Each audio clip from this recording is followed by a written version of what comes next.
Семен Коган опять.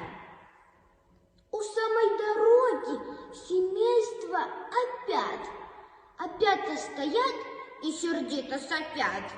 Не первые сутки опять в пути, но им не везет, грибников не найти.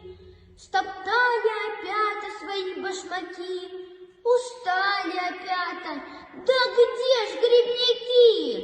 Охотник шагал по тропинке лесной, он так им сказал: не ходите за мной, не видите, что ли?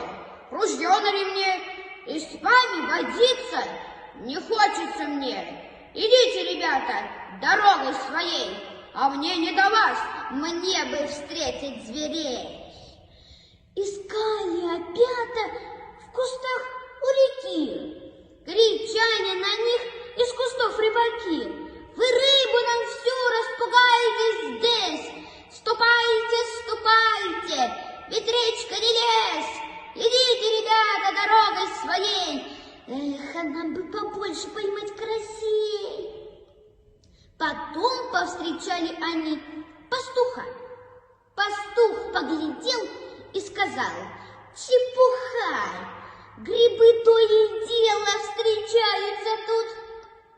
А если коровы из стада уйдут, разбредутся, лишнее их потом, сказал недовольно и хлопнул кнутом. Идите, ребята, добавил пастух, грибы собирать мне сейчас не досуг. Устало опять шагают, опять. Не могут они грибников отыскать.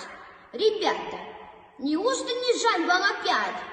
Эгей, грибники!